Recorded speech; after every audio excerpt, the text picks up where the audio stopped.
His Excellency Cyril Matamela Ramaphosa. Without any further ado, we will call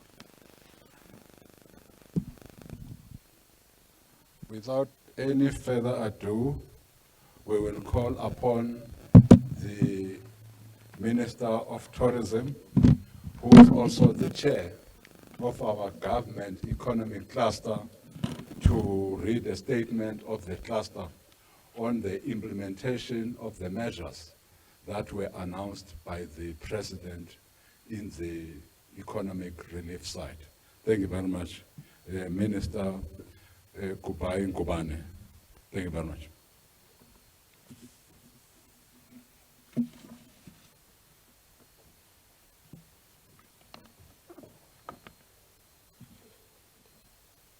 Thank you, Minister Mthembu.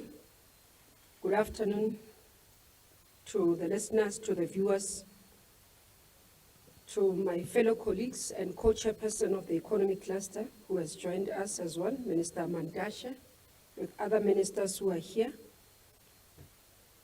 We have a statement on behalf of the economic cluster of Cabinet. The President announced the national lockdown on the 23rd of March, a difficult decision in whose absence the health, social, economic consequences would have been far worse today.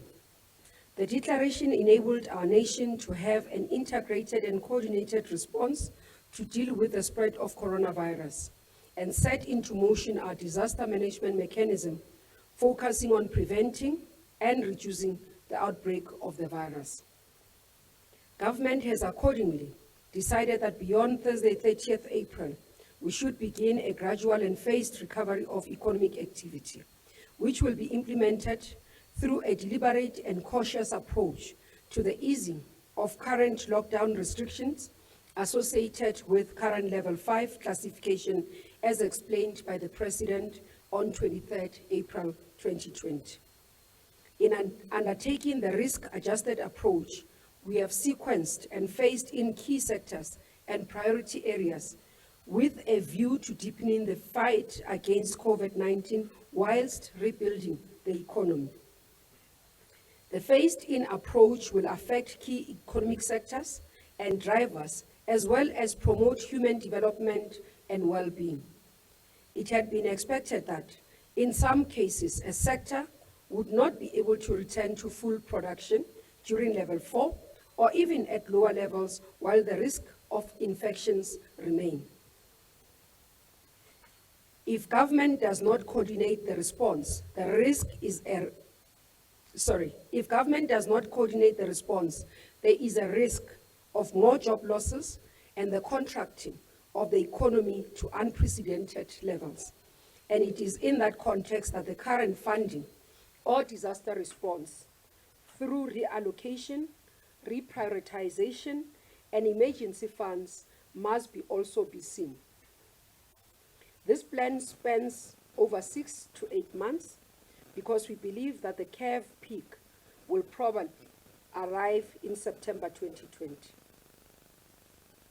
Following the President's address on the 21st April 2020, the National Treasury has issued a second set of measures aimed at assisting individuals and businesses through the economic hardship brought by the pandemic. These measures consist of fiscal and support instruments to help our economy overcome the severe impact on production, markets, trade, and employment. The intervention includes skills development levy holiday, fast-tracking of value-added tax refunds, 3-month deferral for filing and first payment of carbon tax liabilities, deferral of payment of excise taxes on alcoholic beverages and tobacco products, an increase in the expanded employment tax incentive amount, an increase in the proportion of tax to be deferred and in the gross income threshold for automatic tax deferrals, increasing the deduction available for donation to the Solidarity Fund, adjusting pay as you earn for donation made through the employer, expanding access to living annuity funds, further support for firms will come from a 200 billion loan scheme for small and medium-sized businesses. The National Treasury is finalizing the details and should be ready by the end of this week, as indicated by the Minister of Finance last week, that they will announce by end of this week. On the mining sector, the Department of Mineral Resources and Energy has issued a directive to all mining operations to ensure safe start-up procedures as the sector prepares to ramp up to 50% of capacity. The directive is issued to ensure compliance with Section 5, subsection 1 of the Mine Health and Safety Act, Act number 29 of 1996, as amended, which requires that every employer must, as far as reasonably practicably, provide and maintain a safe working environment. These measures, in line with the latest disaster management regulation, should include rigorous screening of all employees, including contractors, prior to accessing the mine, testing of employees with symptoms of COVID-19, adequate social distancing, provision of quarantine facilities for employees showing signs of COVID-19, establishment and maintenance of personal hygiene program, and provision of appropriate personal protective equipment, including face masks. The direction also encourages employers to systematically phase in workers at the various mines. Startup procedures must be developed in consultation with organized labor, which will be submitted to the department prior to ramping up operations. On the tourism sector, there is no part of the tourism industry globally that is not impacted negatively because of COVID-19. Travel bans, airline groundings, heightened restrictions to movement not only across borders but also within our country has meant that tourism-related activities are non-existent. As previously reported, and as part of government's intervention to mitigate the effects of COVID-19, the Department of Tourism opened an application portal for the COVID-19 Tourism Relief Fund to the value of 200 million. However, it is a matter of public knowledge that the department was served with court papers by both AfriForum and Solidarity in an attempt to set aside the scheme on grounds of its transformational characteristics as it upholds the broad-based Black Economic Empowerment Act. In respect of the court, while business was still able to apply, the department has kept the processing of the application on hold. The department will be guided by the outcome of the court, but stands ready to support the businesses in distress. Thus far, over 10,000 applications were received, and the court proceedings took place this morning, and we're waiting the outcome from the court. We have commenced work with global, continental, and national stakeholders to develop a post-COVID tourism recovery strategy. Suffice at this stage to say that the industry will be focusing on 3 phases: survival, recovery, and then prosperity. On labor and employment matters, government calls on all employers to apply for the COVID-19 benefits through the temporary employee relief scheme on behalf of their employees. To date, the UIF has received just over 103,000 applications from employers, representing about 1.75 million employees. In total, the UIF has over 1.8 million employers registered on its database, representing more than 8 million workers. As of today, the cumulative amount paid since April 27 is 3.3 billion, just over 3.3 billion. Of the received applications, the UIF has processed 59,000 employers' applications, which means that more than 862,000 employees will receive their benefits. About 10,000 applications could not be processed due to errors, and the affected companies have been notified to correct their applications and resubmit. Some of the errors identified relate to incorrect banking details, making it impossible for payments to be processed. The UIF is working around the clock to meet the extraordinary volumes of requests for assistance presented by the COVID-19 pandemic. The UIF call center, which initially had 75 agents, has increased its capacity now, has 400 agents operating the toll-free number 0800 030 007. More call center agents will be added should the need arises. Furthermore, in terms of the department's work on guidelines to assist South African business, the guidelines will help employers identify risk level in the workplace and to determine what appropriate control measures to implement. It focuses on the engineering controls, administrative controls, safe work practice, and personal protective equipment. It includes installing high-efficiency air filters and increasing ventilation rates in work environment, encouraging sick workers to stay at home, minimizing contact amongst workers, clients, and customers by replacing face-to-face meetings with virtual communication, minimizing the number of workers on site at any given time through rotation or shift work, and discontinuing non-essential travel, developing emergency communication plans, including a task team for answering workers' concerns and internet-based communication, provide personal hygiene resources such as no-charge refuse bins, hand soaps, alcohol-based hand rubs, disinfectants, and disposable towels, and also provide gloves, goggles, face shields, face masks, gowns, aprons, coats, overalls, hair and shoe covers, and respiratory protection where appropriate. In the period since the issuing of these guidelines, a clear picture has emerged about COVID-19 and the nature of hazards and precautions in the workplaces that should be taken to minimize the risks.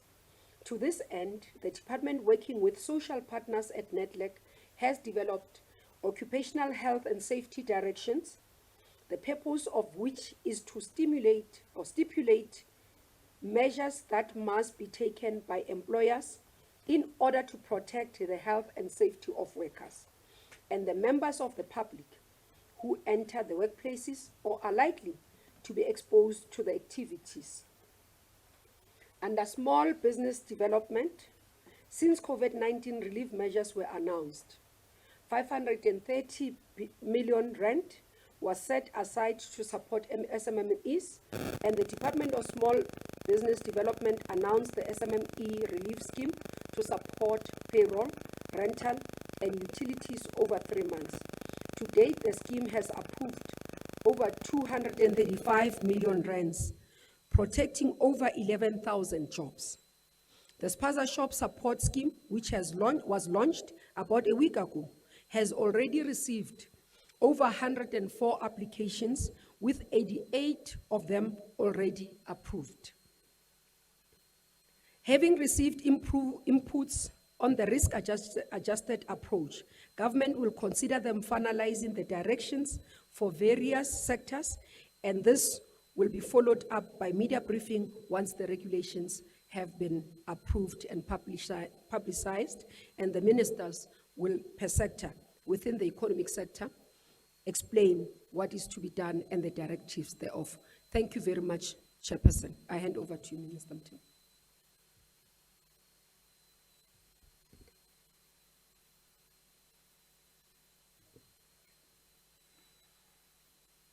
That was Minister Mamoloko Kubane.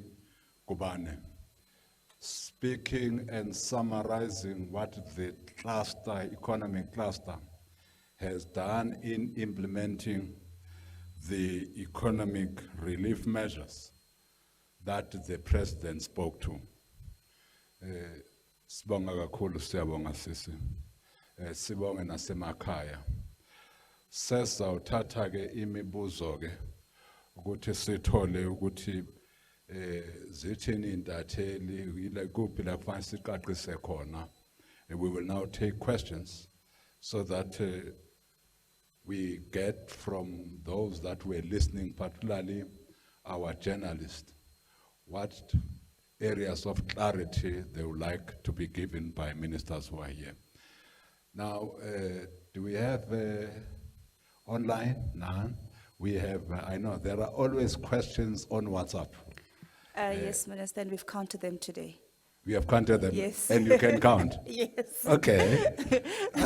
We have 7 so far. Okay. Can we take them? Yes, thank you, Minister. The first question, well, it's 3 questions from Charlotte at EWN.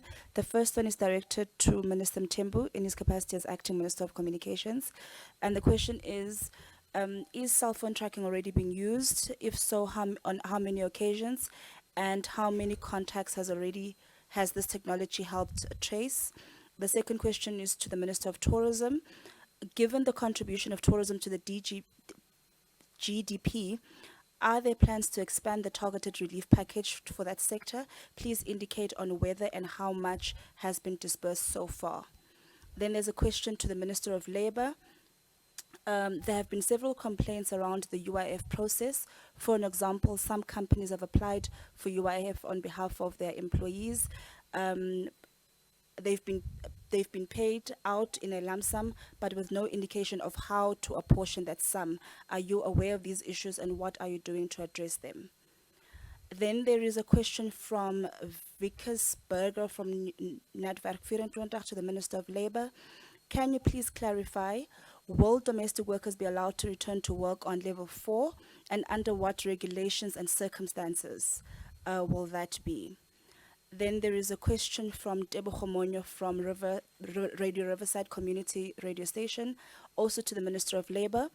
Will employees and employers that apply through the UIF TRES receive 100% of their salaries if successful? And will it be a once-off assistance or a monthly assistance until the lockdown is lifted? And if it is ongoing, must an application be done on a monthly basis? Can I continue? Let's hold it there. I know that there is now a person who wants to ask a question from our online services. That's correct, Minister. We've got Mshengu from Sunday Times. Mshengu, go for it. Mshengu, we're listening. All right, but thank you very much. I've got 2 questions. One to the Minister of Mshengu, can you, if you can, put your radio off or your television off so that we can hear you properly. Because we can't hear you properly, there is interference from your side. Please, but we are ready to hear you. Okay, then. How do I start now? Hello?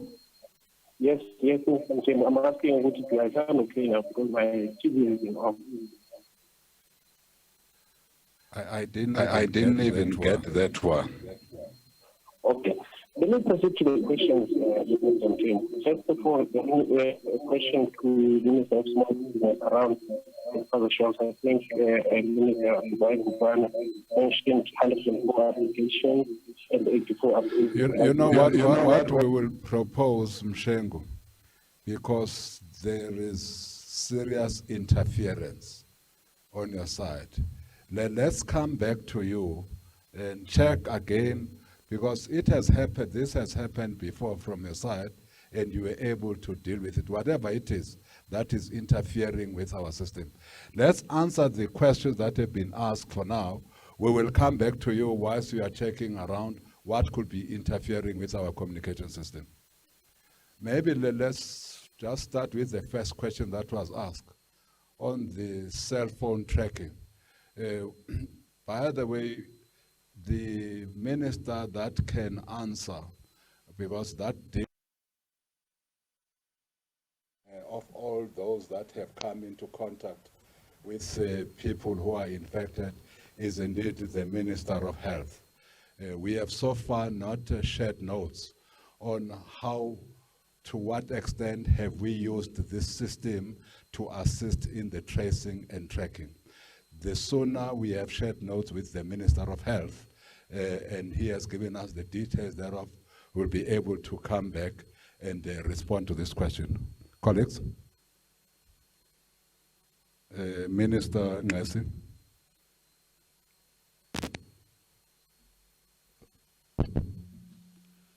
Is that fine? Oh,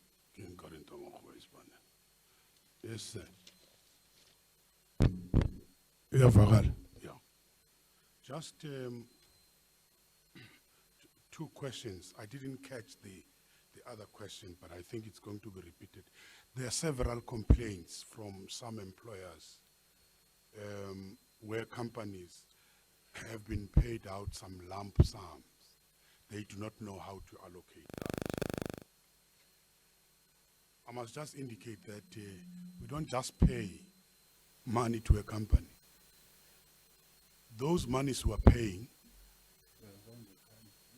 Oh. Is it on now? Yeah, now. Thank you. The issue about the lump sum, which employers cannot be able to allocate to the employees, they must just be honest. We don't just pay. We pay based on the payroll which has been submitted by the employer with all the figures. And we're not paying the whole amount. We're paying, and it's in the legislation, 38%, because it is a relief. And we had budgeted for a period of 3 months, and then we'll see what will happen after 3 months in relation to COVID. But I must also say that there remain challenges, and the challenges particularly where employers are also not assisting their employees to claim. We have calculated that some 220,000 workers entitled to claim have not yet done so. And we are endeavoring now to contact those individuals. The reason for these numbers is because some employers have not even dared to help the employees. And we continue to appeal to them to help us. I think I've already answered the one which says, will they receive 100%? No, it's 38%. And in terms of the tails for the company, if the company is going down and they are busy with some restructuring, that will be determined by the CCMA, because they have to make submissions there and particular processes and satisfy certain criteria which have been put there. But in relation to COVID, we think that we are on board, we are moving with the train, except that the employers must also play their role. Thank you very much. Minister Mamaloko. Am I audible? We can hear you. Okay, thank you. There was one question directed to me specifically relating to the Tourism Relief Fund. We've not distributed anything due to the court case. As soon as we do have a court outcome, we will start, based on that outcome, then work on that. So we committed that the minute we were interdicted, we were served with papers that we would not distribute. But what we allowed was for applications to come through as a process, and we sought legal advice on that. If we can continue to receive the applications, we did, and we agreed that we'll not disperse the funds. Once we have the outcome, we were promised today by court that the outcome should be, the judge said should be able to give us the outcome before Friday or by Friday latest. So once that is known, and then we'll be able to. So it answers both how much we've been able to distribute and where, so we've not distributed anything. In terms of going forward, we are not able to engage with Treasury in terms of reprioritization or even allocation of new relief fund, because Treasury, what they look for is your capacity to spend. So because we've not spent what is currently allocated as the 200 million, we are not even able to engage with Treasury for further relief funds. Thank you. Thank you very much, Minister. Minister Mantashe, any question for you? None. Okay. Minister, Small Business, Minister Kumbutso. Oh, the question, we still need to get to the question. Can we go back to, is it Sbu? Let Mshengu. Can we go back to Mshengu and get his question? Mshengu, please.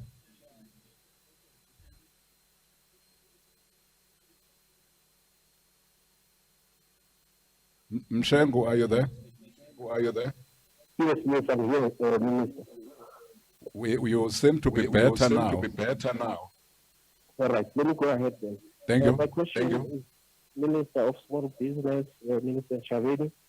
In the initial briefing, there was a mention of sponsor shops, 104 applications, I think, if I heard correctly, and 84 approved. Can we get the details of the monetary value of those that have been approved? Also, this number seems to be too low, given the many sponsor shops in this particular country. How many sponsor shops, in terms of those that are registered, are there in the database of the department?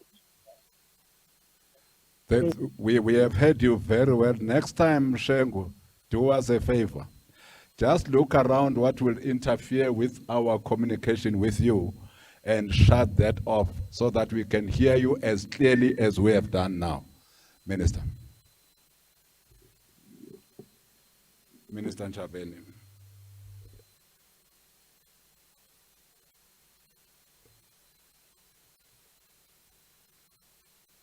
Thank you. The sponsor shops that have been approved, 104, 88 out of the 104. The monetary value is that each sponsor shop gets a working capital investment of 3.5, which they use. And also they get another 3.5 thousand rands for revolving credit, which they'll use at the pre-selected wholesalers. What is also important is that if the sponsor shop chooses to get the full amount of 7,000 as revolving credit, they can do that. Why the number is too low, we've just opened, but given the restriction of movement, we are using we have partnered with Nedbank, so the accessing of Nedbank branches, because they are not working normal working hours, it has proven a challenge, though they are using also the Boxer stores. But we're working with Nedbank to improve that coverage. We are also engaging with the post office to make sure that we can then use the postal offices for the registration of more sponsor shops. The database does not reside within the Department of Small Business Development, as the licensing or permitting of sponsor shop is the responsibility of municipalities. We are working with municipalities.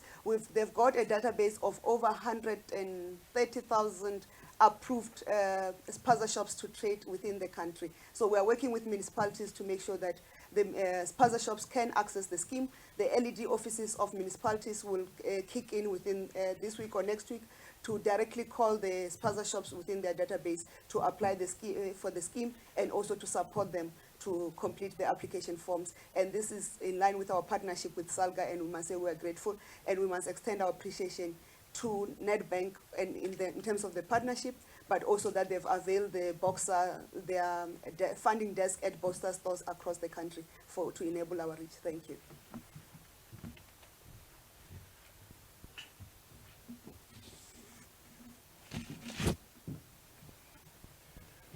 Thank you, Minister Chaveni. I know that there is somebody or there's nobody. We go back to our WhatsApp group. Looks like our WhatsApp group is working like a charm. Okay, Nuna.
they're asking the last question to the right minister, but let's leave it for now. I think they've asked it to a wrong minister, but I think there is a right minister who will answer that. Oh, it's joint. Okay. Who wants to start? Mr. Mamuloko. Okay, just to indicate, colleagues, that final details in terms of level 4 will be announced after the NCC has processed and a special media briefing will be done. So those details of who, because remember there was a process where Minister Patel and Minister Lamini Zuma announced and released the document for public consultation. Work is being done. All of us are working around the clock. Once that work is done, and then it will be announced. So with those, you know who operates at what level, whether it's doctors, which level of doctors are operating there. So those details will be announced once the work is done. Whether what was announced last week still remains, or whether it changes. So we can't say in this media briefing because we're waiting for that final process with the inputs. With regards to the hotels, no hotel is supposed to be received. Sorry? You can't hear? Are you getting my file? Okay. But did you hear what she was saying before? Okay. I was explaining that the details of level 4 can hear. Is it fine? Okay. I was explaining that the details of what activities, which sectors are going to operate at level 4 will be announced once the process has been finalized. Minister Lamini Zuma together with Minister Patel released the document during the media briefing and called for inputs. Work is being done in the background to ensure that that is being processed. Once it's finalized through NCC, National Command Council, communication will be done to say these are the final activities that will happen under level 4. So that's the first thing. Coming to hotels, the second question. Okay. Coming to hotels, the second question that has been asked is to indicate that no hotels are supposed to be receiving any new clients or patrons unless it's for purposes of quarantine or support for essential services. We've been currently ensuring. Is it fine? We've been currently supporting the sector in terms of ensuring that those who are supporting. Minister, why don't we just use this platform? Okay. I think let's use this platform to take us back online then. Because I don't know why they can't hear from there, but are we coming back on air? Tell us when we're back on air. Are we back on air? Okay. You'll indicate where. Oh, we got cut off.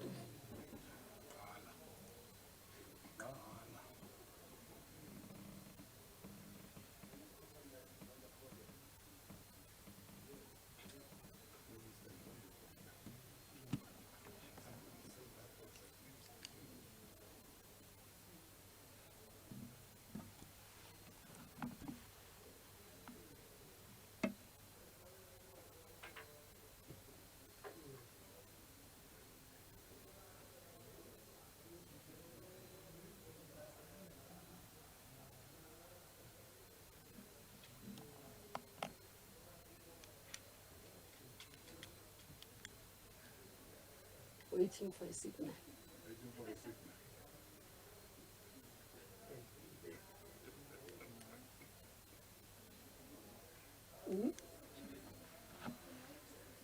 Okay. I'll start again.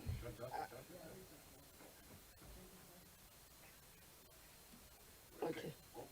Yeah, just to start again, indicating the questions about what activities will take place under level 4. Would want to reiterate that the process has not been concluded.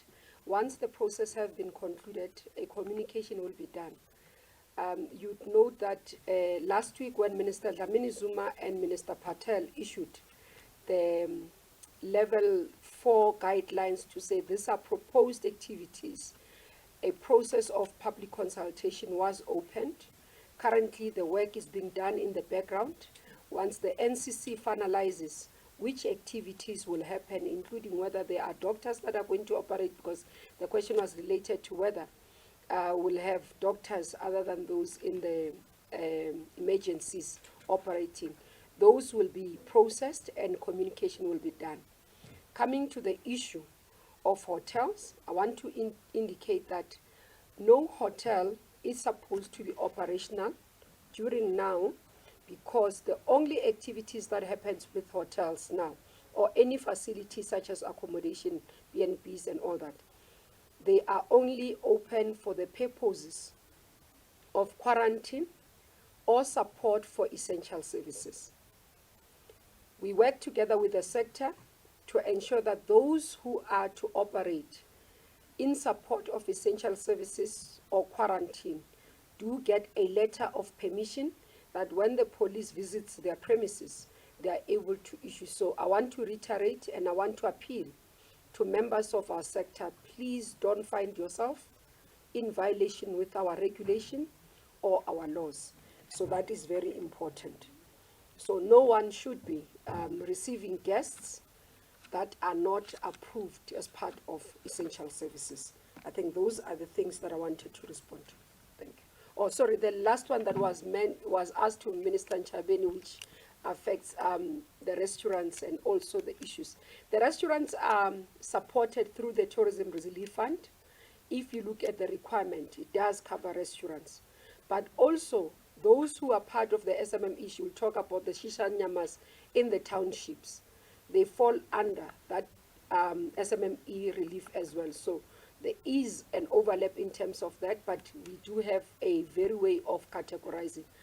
There has been a call to say, since proposals of going forward are not going to be sufficient to support this sector that employs a number of people, others have been calling for more relief fund to come, especially for the restaurants.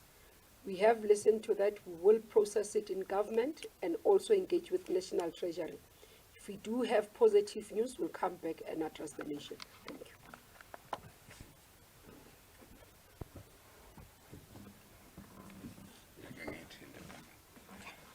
Thank you very much. Can we now call on the Minister of Labour and Employment, Nasi, to come here?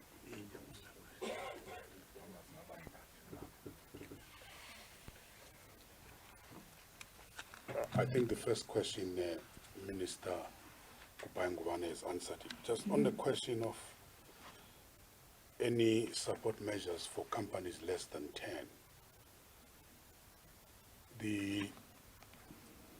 there's a package of measures which we are working on as the SMME department together with employment and labor. And once those measures we are ready with, we are going to make the announcements, and I guess in the next meeting we'll be able to do that. Maybe the minister can be able to confirm that. Thank you.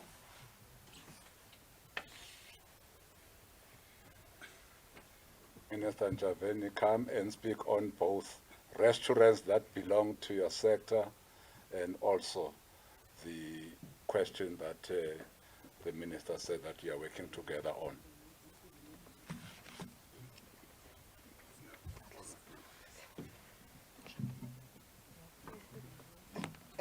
Thank you. In terms of the restaurants, we when the announcement has been made in terms of the phased approach of what's happening with restaurants, together with the Minister of Tourism, we are going to announce the support mechanisms to support the restaurants in how they operate, including the Shisa Nyamas in the township and all other people who cook in the township and rural areas. The second issue, Minister Nesi has indicated that we are working on support measures for SMMEs jointly, is true, because in the SMME relief that was spoken about earlier, we include supporting the payroll on those that are not covered by the UIF. But in that space, that is for those employees that are less than 10. But in that space, we are engaging with the Department of Labor and UIF so that we can then have a common approach of how to access that kitty. But there are also other initiatives that we're finalizing together with the Department of Labor. I think within this week or next week latest, we should be able to announce those schemes that deal with the SMMEs directly, which are supported by both ourselves and the Department of Labor, as part of making sure that as they go back to business, they can then function effectively, but also as the lockdown is impacting them, their chances of survival remains greater. I just needed to confirm that. Thank you. Thank you, ministers. We will continue.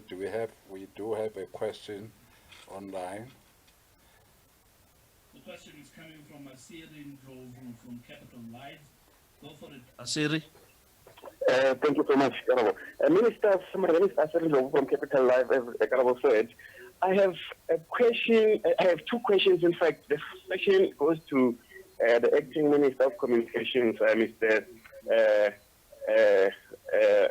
Mthembu. I just want to quickly ask, did you perhaps maybe spoke or heard a word from multi-choice DSTV for maybe giving their clients a discount, just like what we saw in other African countries, like Kenya, where they get a 75% discount due to this situation? Have you heard anything, or are you talking to them for South African clients? Because I saw a number of people complaining about that. Then number two is the question that goes to the Small Business Development Minister.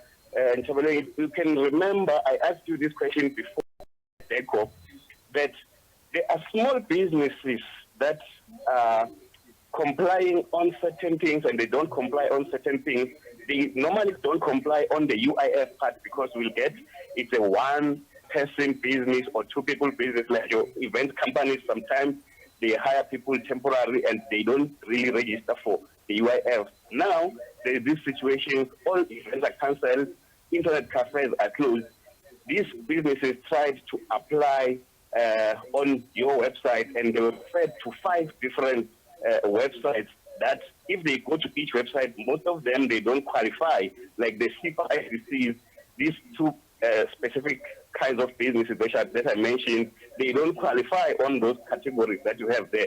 What do they do in this situation in order to get the relief as well? Thank you so much. Thank you very much. Do we have anything on the WhatsApp channel? Yes, Mr. Lee. There's a question from Lillian Issa from Quenby to the Acting Minister of Communication. Will people over the age of 60 be told to stay home at every level of the alert, given their classification as elderly, or will it simply be recommended? The next question is from Arthur of gadget.co.za to the Minister of Labour. What relief is there for freelance workers who typically earn from job to job, usually don't pay UIF and are not part of the social grant system? They seem to have fallen through the cracks, and many report being rejected by the relief portals. Then there is a question from Nazir from Glow TV. Are attorneys and accountants allowed to go back to work and consult clients on a general basis? Also, has there been any intervention to demand that cell phone providers drastically reduce data prices during the lockdown period? Then there's a question from Andisiwe Makinana of the Sunday Times. How many submissions were received in relation to these level 4 regulations, and does government go through each one of them? How is this done in such a short space of time? The last question is from Vickersberger from Netwerk 24, and it's to any relevant minister. Can you advise on the situation of tenants whose lease contract has expired and arranged to move into a different residence as of the 1st of May? Will they be allowed to do so? Also, regarding regulations of regulations of no tenants being allowed to be evicted, should people who plan to move stay in their current place of residence even when their leases have expired? Don't know who wants to start, but we better come here. Better come here. Why is she still coming? There's been a question asked whether the telcos, have we engaged with them to reduce their subscription fees for this period? You'll know that there are a number of data service providers who have reduced their fees. But we will continue, of course, to engage with them. There are a number who have reduced their fees, which the South Africans are quite aware of.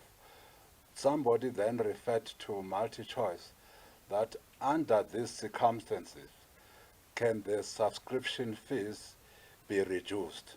We have not engaged because we have not been asked to engage multi-choice on behalf of those that are subscribing. But it's a point that we can take through another avenue. Those who are not working, what relief can multi-choice and other companies, that will not only apply to multi-choice, that will apply to any other companies that have got people subscribing to their services. Can we have relief for a few months under this COVID regime, whilst people are trying to find some work, whilst people themselves are trying to get some relief? So that question, from that angle, we are prepared to engage with these service providers, these broadcast service providers and other service providers, so that under these circumstances, can we have a subscriber holiday for those that are in distress? Minister Mamlok.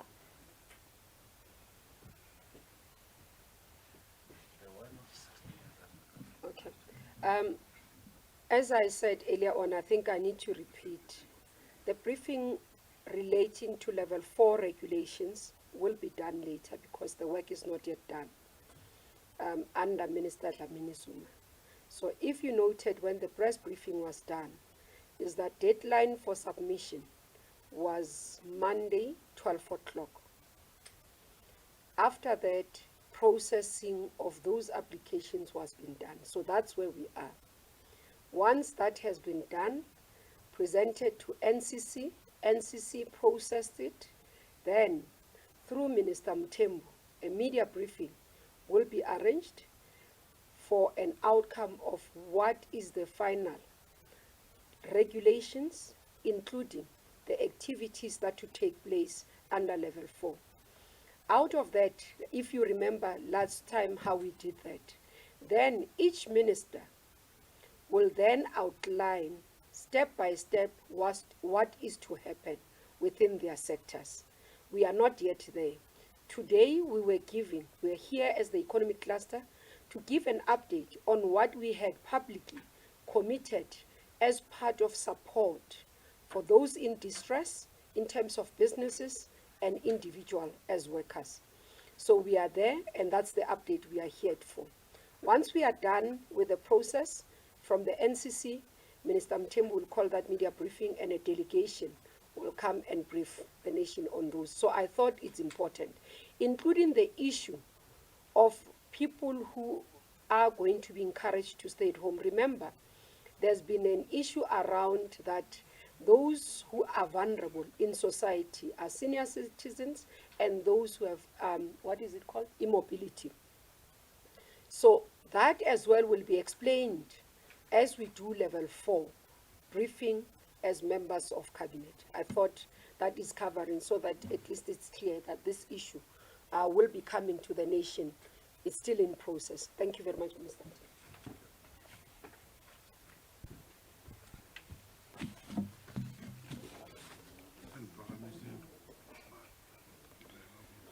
Minister Ngesi.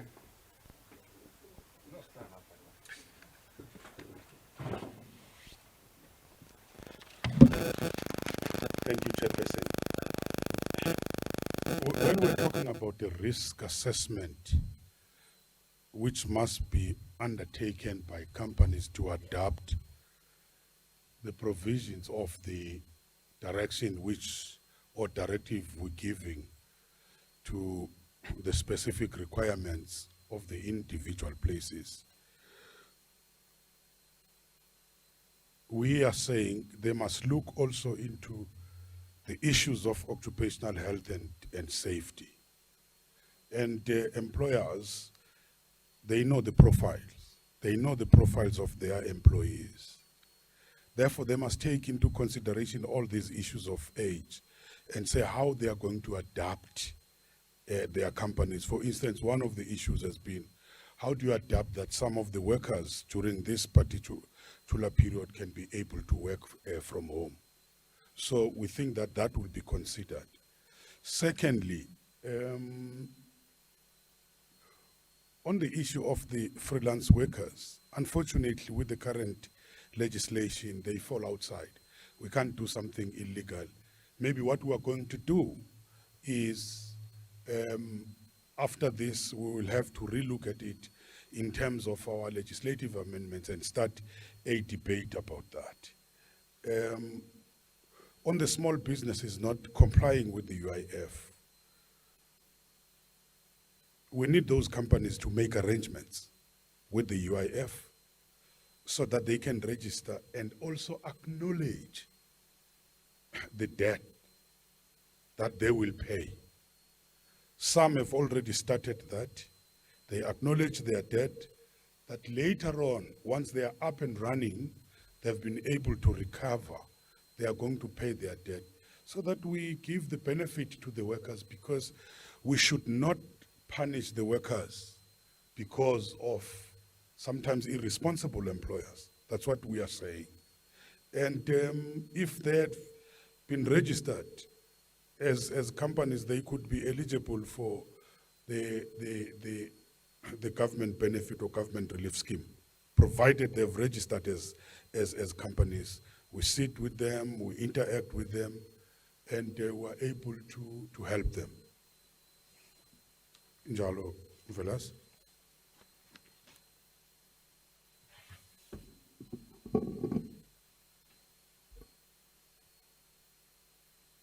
We know that there is another press briefing that will be starting soon. So we need to wrap up. I hope that there are no questions that you have. There are no questions. Oh, that's good. Oh, you want to answer? Sorry. Minister Njaveni, my apologies. So, hey, our timing is quite good.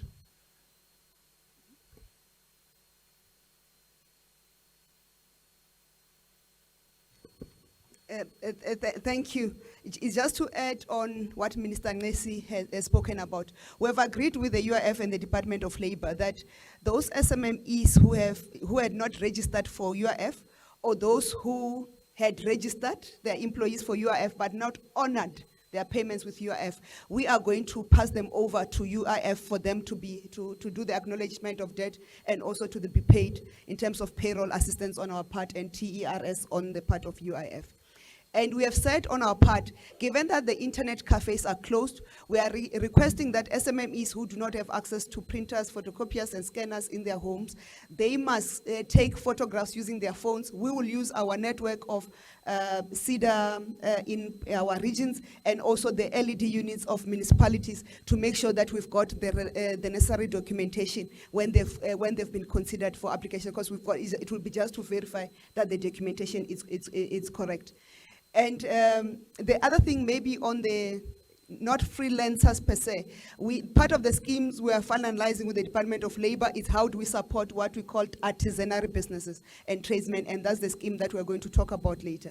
But on our part, we've also finalized the scheme to support bakeries and confectionaries, and we're going to announce the details on how that is done, and also to support the automotive aftermarket sales. We'll announce that how that will be done. But with that, I think it's all on our part. Thank you.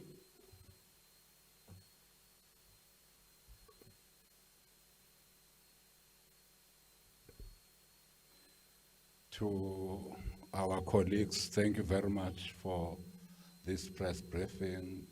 Mkwati, Minister Mamuluku, Minister Nesi, Minister Njaveni, thank you very much for speaking to our people on what we are doing in relation to what the President announced. But can we, in that vein, appeal to employers. There are very few employers who are applying for this on behalf of their workers and employees for this UIF relief benefit. We are asking them to do so, particularly in the farming sector and in the domestic sector. We are really appealing to all our employers to use this facility because there are vulnerable workers who could benefit from this facility, but they can't because employers are not taking advantage on behalf of their employees of this UIF benefit scheme. But having said that, to Abasemakaya and everybody who has been listening to this broadcast, thank you very much for listening to us. We will continue updating the nation on what steps government is taking to implement what the president has spoken to. We will come back to you on education.